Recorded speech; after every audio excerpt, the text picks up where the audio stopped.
Nilambur bypass road യാഥാർത്ഥ്യമാവുന്നു. ദീർഘകാലമായി മുടങ്ങിക്കിടന്ന ബൈപ്പാസിന് 227.18 കോടി രൂപയുടെ ധനാനുമതി നൽകിയതായി മന്ത്രി കെ.എൻ. ബാലഗോപാൽ അറിയിച്ചു.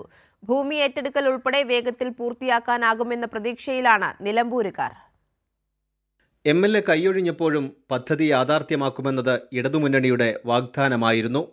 ജ്യോതിപ്പടി മുതൽ മുക്കട്ട വരെയും മുക്കട്ട മുതൽ വെളിയംതോട് വരെയും 2 ഘട്ടമായാണ് ബൈപ്പാസ് റോഡ് നിർമ്മിക്കുക.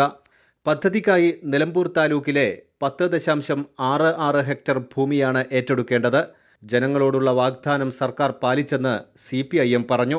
ഒരു അഭിമാന മുഹൂർത്തമായിട്ടാണ് ഇതിനെ പാർട്ടി കാണുന്നത്. നിലമ്പൂരിൻ്റെ MLA ഈ പാർട്ടിയെയും സംസ്ഥാന സർക്കാരിനെയും വഞ്ചിച്ചുകൊണ്ട് എതിർപ്പാളയത്തിൽ അഭയം പ്രാപിക്കുകയും ജനങ്ങൾക്ക് മുമ്പിൽ സർക്കാരിനും പാർട്ടിക്കുമെതിരായുള്ള കള്ളപ്രചരണങ്ങൾ ഏറ്റെടുത്ത് നടത്തുകയും ചെയ്ത സാഹചര്യത്തിൽ ഇടതുപക്ഷം നടത്തിയുള്ള ഒരു വാർത്താ സമ്മേളനമുണ്ട് ഈ കാലഘട്ടത്തിൽ. അന്ന് കേരളത്തിൽ പ്രത്യേകിച്ചും നിലമ്പൂരിലെ ആളുകൾക്ക് ഇടതുപക്ഷം നൽകിയ ഒരു ഉറപ്പുണ്ട്.